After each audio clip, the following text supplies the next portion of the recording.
Hello dear student, আজ আমরা আলোচনা করব মাউন্টেন্স বা পর্বত সম্পর্কে। প্রথমে আসছি পর্বত কাকে বলে। সমুদ্রতল থেকে প্রায় 1000 মিটারের বেশি উঁচু বহুদূর বিস্তৃত খাড়া ঢালযুক্ত শিলাময় ভূখণ্ডকে পর্বত বলে। বিষয়টা কীরকম? ধরো এটা হচ্ছে সমুদ্রপৃষ্ঠ। এই সমুদ্রপৃষ্ঠ থেকে 1000 মিটারের বেশি উচ্চতায় যদি কোনো ভূমিরূপ অবস্থান করে, তার যদি একটি খাড়া ঢাল থাকে এবং বহুদূর পর্যন্ত বিস্তার লাভ করে থাকলে সেই ধরনের ভূমিভাগকে আমরা পর্বত বলবো। এরপর আসছি পর্বত শ্রেণী কাকে বলে। একাধিক পর্বত যখন পরস্পর সমান্তরালে বিস্তৃত হলে সেই ধরনের ভূভাগকে আমরা পর্বত শ্রেণী বলবো। ধরো এটি একটি আমাদের পর্বত, তার পাশে আরেকটি পর্বত, তার পাশে আরেকটি পর্বত।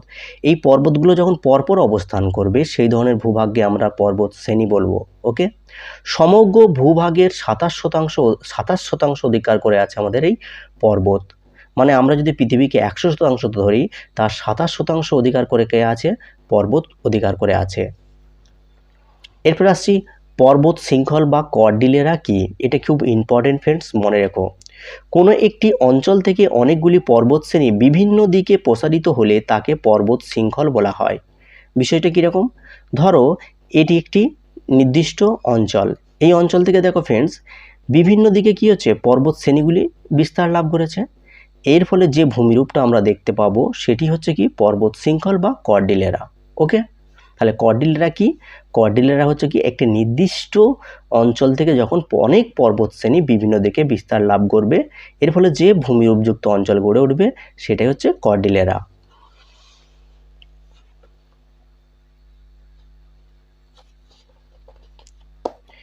এরপরে আমরা জানবো পর্বতের শ্রেণীবিভাগ সম্পর্কে, টাইপ অফ মাউন্টেন্স। সাধারণত ফ্রেন্ডস 4 ধরনের পর্বত দেখতে পাওয়া যায়: ভঙ্গিল পর্বত, স্তূপ পর্বত, আগ্নেয় বা সঞ্চয়জাত পর্বত এবং ক্ষয়জাত বা অবশিষ্ট পর্বত। আজ আমরা ভঙ্গিল পর্বত এবং স্তূপ পর্বত নিয়ে আলোচনা করব। প্রথমে আসছি ভঙ্গিল পর্বত বা ফোল্ড মাউন্টেন কি। মূলত পলি স্তরে ভাঁজ ঘেয়ে যে পর্বত সৃষ্টি হয় তাকে আমরা কি বলি? ভঙ্গিল পর্বত বলি। এই ভঙ্গিল পর্বতের কিছু স্পেশাল বৈশিষ্ট্য রয়েছে, সেগুলো কি কি? পলি স্তরে ভাঁজ খেয়ে এই পর্বত সৃষ্টি হয়। এই ভাঁজ সংকোচন শক্তির দ্বারা সৃষ্টি হয়ে থাকে। ভঙ্গিল পর্বতের একটি উদাহরণ কি ফ্রেন্ডস? দেখো, আমাদের হিমালয় হচ্ছে কি একটি ভঙ্গিল পর্বত। এটা বহু এক্সামে এসেছে। হিমালয় কি ধরনের পর্বত? তোমাদেরকে লিখতে হবে কি? হিমালয় একটি নবীন ভঙ্গিল পর্বত। ওকে, এছাড়াও ভঙ্গিল পর্বতে জীবাশ্ম দেখতে পাওয়া যায়। কেন জীবাশ্ম দেখতে পাওয়া যায় একটু পরে আলোচনা করছি। পাললিক শিলাস্তর দ্বারা ভঙ্গিল পর্বতগুলি সৃষ্টি হয়। ওকে, ভাঁজের ফলে এই পর্বতে ঊর্ধ্বভঙ্গ ও অধোভঙ্গ দেখতে পাওয়া যায়। ঊর্ধ্বভঙ্গ এবং অধোভঙ্গ কি? আমরা কি জানি? ভাঁজ মানে কি? কোনো একটি অঞ্চল যখন কি হচ্ছে এইরকমভাবে অবস্থান করবে, অর্থাৎ একবার ফোল্ড খেয়ে উত্তল আকারে অবস্থান করবে, আবার অবতল আকারে অবস্থান করবে। এই ধরনের ব্যান্ডকেই আমরা কি বলবো? তোমার ভাঁজ বলবো। এই ভাঁজের উত্তল অংশটিকে বলা হয় ঊর্ধ্বভঙ্গ, ভাঁজের অবতল অংশটিকে বলা হয় অধোভঙ্গ। ওকে, এরপরে আমরা জানবো ভঙ্গিল পর্বত কিভাবে সৃষ্টি হয়। দেখো ফ্রেন্ডস, ভঙ্গিল পর্বত সৃষ্টি সম্বন্ধে এখনো পর্যন্ত দুটো মতবাদ প্রচলিত রয়েছে। একটি হচ্ছে মহীখাত তত্ত্ব আর একটি হচ্ছে পাত ভূগাঠনিক তত্ত্ব। প্রথমে আসছি মহীখাত তত্ত্ব কি। দেখো, মহীখাত কি বা জিওসিনক্লাইন। ওকে, এই ইংলিশ টার্মটা মনে রেখো, এটা খুবই ইম্পর্টেন্ট। বিভিন্ন এক্সামে মহীখাত না লিখে জিওসিনক্লাইন লিখে দেয়। ওকে, দেখো মহীখাত কি। মহীখাত হলো ভূত্বকে অবস্থিত এক দীর্ঘায়িত অবনমিত অঞ্চল। বিষয়টা কীরকম? ধরো এটা হচ্ছে আমাদের একটা ভূমিরূপ। এই ভূমিরূপের এই অংশটিতে কি রয়েছে? একটা বৃহৎ আকৃতির হ্রদ বা জলাভূমি বা সমুদ্রের অংশ রয়েছে। এই ধরনের অবনমিত অঞ্চলটি হচ্ছে কি? মহীখাত। এই মহীখাতে কি হয় ফ্রেন্ডস? এই স্থলভাগ থেকে পলি বালি এসে কি হয়? এই মহীখাতে এসে সঞ্চিত হয়। সঞ্চিত হওয়ার কারণে কি হয়? এই পলিবালির কি হচ্ছে? নিচে ক্রমশ ভরাট হতে থাকে এই মহীখাতের, এবং যত মহীখাতের তলদেশে পদার্থ এসে জমা হয় এবং এই উপরের জলরাশি এবং পদার্থের কি আরও চাপ সৃষ্টি করে। এর ফলে কী হচ্ছে? ভূমিভাগটি আরও নিচের দিকে বসে যেতে থাকে। এর ফলে দুই দিক থেকে ভূভাগ কী হচ্ছে? ক্রমশ একে অপরের দিকে ক্রমশ আসতে থাকে। এর ফলে কী হচ্ছে, দুটো ভূখণ্ড দুই দিক থেকে যখন পরস্পরের দিকে আসতে থাকে তখন কি হয়, এই মহীখাতে সঞ্চিত পলিরাশি কি হয়, ফোল্ড খেয়ে উপরের দিকে উত্থিত হয়ে এই ধরনের পর্বত সৃষ্টি হয়। ওকে, এবার প্রশ্ন হলো, আমি তোমাদেরকে বলেছিলাম ভঙ্গিল পার্বত্য অঞ্চলে কেন জীবাশ্ম দেখতে পাওয়া যায়। এর কারণটি হচ্ছে কি, এই যে জলভাগটিতে, এটা একটি কি সমুদ্রের অংশ হতে পারে, বৃহৎ আকৃতির হ্রদ হতে পারে, বা বিশাল আকৃতির জলভাগ হতে পারে। এই জলভাগে বিভিন্ন কি জলজ জীবজন্তু বাস করে। যদি এই অঞ্চলটি ফোল্ড খেয়ে ক্রমশ উপরে উঠে যায় তাহলে পর্বত তো তৈরি হবেই, তার সঙ্গে কী হবে, ওই সমস্ত পানির কঙ্কাল দেহ হতে চাপা পড়ে যাবে, ফলে জীবাশ্ম দেখতে পাওয়া যায়, জীবাশ্ম দেখতে পাওয়া যাবে। ওকে, এরকম একটি উদাহরণ কি দেখো, হিমালয় হচ্ছে কি আমাদের একটি নবীন ভঙ্গিল পর্বত। হিমালয় পর্বত যেখানে অবস্থান করছে, অতীতে ওই স্থানে কি টেথিস নামে একটি মহীখাত ছিল ফ্রেন্ডস, এবং আঙ্গারা ল্যান্ড বা এশিয়া পাত এবং গন্ডওয়ালা ল্যান্ড আফ্রিকা পাতের চলনের ফলে কি হয়েছে, ওই মহীখাতটি বর্তমানে বিলুপ্ত হয়ে গেছে এবং ওই স্থানে কি অবস্থান করছে, হিমালয় পর্বতমালা অবস্থান করছে। তাই হিমালয় পর্বতমালা হচ্ছে কি পলি দ্বারা তৈরি, এবং হিমালয় পর্বতমালা অঞ্চলেও কি জীবাশ্ম দেখতে পাওয়া যায়। এরপরে আমরা পাত ভূকারণিক তত্ত্বের সাহায্যে কিভাবে ভঙ্গিল পর্বত সৃষ্টি হয় সেটা আলোচনা করব। দেখো ফ্রেন্ডস, প্রথমে আসছি পাতের অভিসারী চলন। পাতের অভিসারী চলন কি, যখন দুটো পাত পরস্পরের দিকে কি হবে, আগিয়ে আসবে এবং সংঘর্ষে লিপ্ত হবে, সেই ধরনের পাতের চলনকে অভিসারী চলন বলে। অভিসারী দুটি পাতের চলনের ফলে ভারী পাতটি হালকা পাতের নিচে প্রবেশ করলে তাদের মধ্যবর্তী স্থানে পাললিক শিলাস্তরে ভাঁজ পড়ে ভঙ্গিল পর্বতের সৃষ্টি হয়। বিষয়টি কীরকম, এই চিত্রটি দেখো।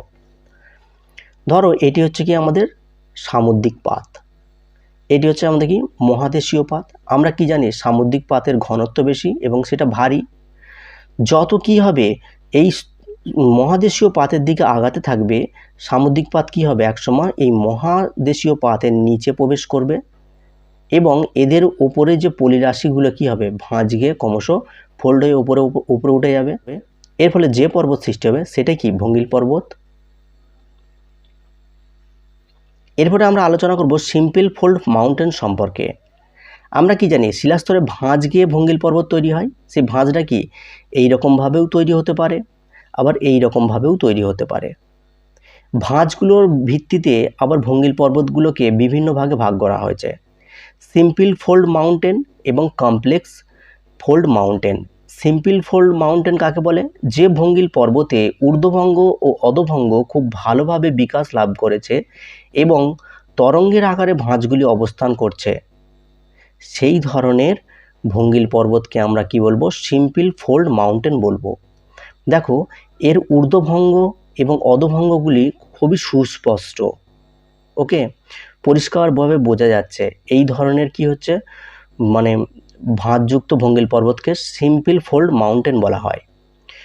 ঊর্ধ্বভঙ্গের কেন্দ্রে, এটা কি ঊর্ধ্বভঙ্গ, এই ঊর্ধ্বভঙ্গের কেন্দ্রেতে কোন শিলা থাকে, প্রাচীন শিলা থাকে, এবং অধোভঙ্গের কেন্দ্রে কি থাকবে, নবীন শিলা থাকে।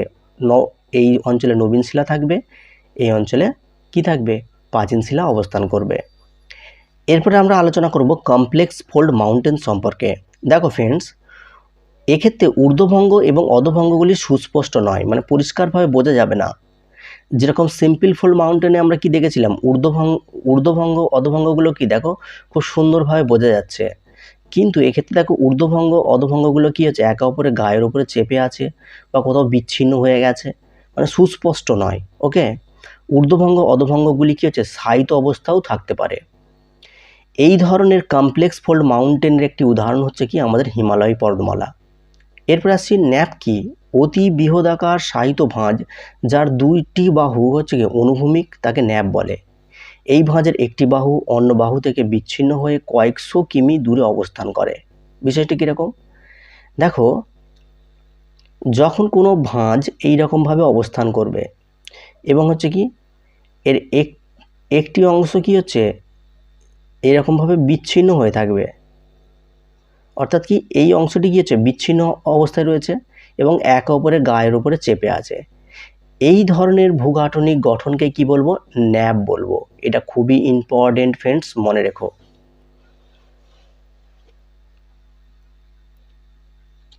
এরপরে আমরা ফ্রেন্ডস প্রাচীন ভঙ্গিল পর্বত এবং নবীন ভঙ্গিল পর্বত সম্পর্কে আলোচনা করব। প্রাচীন ভঙ্গিল পর্বত কাকে বলে এবং নবীন ভঙ্গিল পর্বত কাকে বলে? প্রথমে আসছি প্রাচীন ভঙ্গিল পর্বত সম্পর্কে। দেখো, মহাদেশীয় সম্প্রসারণ বা সঞ্চরণের আগে সৃষ্টি হওয়া পর্বতগুলোকেই আমরা প্রাচীন ভঙ্গিল পর্বত বলবো। আমরা কি জানি যে পৃথিবী কী হয়েছিল, একটা সময় কী হচ্ছে, পৃথিবীর সমস্ত ভূখণ্ড একটা নির্দিষ্ট অংশের সঙ্গে যুক্ত ছিল, মানে সমস্ত ভূখণ্ড কি এক জায়গায় অবস্থান করত, সেটাকে আমরা কি বলতাম? প্যানজিয়া বলতাম। এই প্যানজিয়া ভাঙনের আগে যে সমস্ত ভঙ্গিল পর্বতগুলোর সৃষ্টি হয়েছে সেগুলোকে আমরা কি বলবো? প্রাচীন ভঙ্গিল পর্বত। এবং এই প্যানজিয়া কি হচ্ছে, বর্তমানে ভাগ হয়ে গিয়ে কি হচ্ছে, অবস্থান করছে মহাদেশ রূপে। এই মহাদেশ রূপে অবস্থান করার সময় যে সমস্ত নতুন ভঙ্গিল পর্বতগুলোর সৃষ্টি হয়েছে তাদের আমরা নবীন ভঙ্গিল পর্বত বলবো। এইরকম প্রাচীন ভঙ্গিল পর্বতের উদাহরণ কি? ভারতের আরাবল্লী। ভারতের সবচেয়ে প্রাচীন ভঙ্গিল পর্বত হচ্ছে কি আমাদের এই আরাবল্লী। এছাড়া আমেরিকা যুক্তরাষ্ট্রের অ্যাপালাচিয়ান, রাশিয়ার উরাল, ইংল্যান্ডের পেনিনস। নবীন ভঙ্গিল পর্বতের উদাহরণ কোনগুলো? ভারতের হিমালয়, সবচেয়ে নবীনতম পর্বত।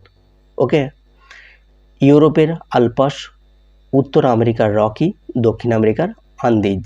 আজ এ পর্যন্ত ফ্রেন্ডস, দেখা হচ্ছে নেক্সট ভিডিওতে। ধন্যবাদ।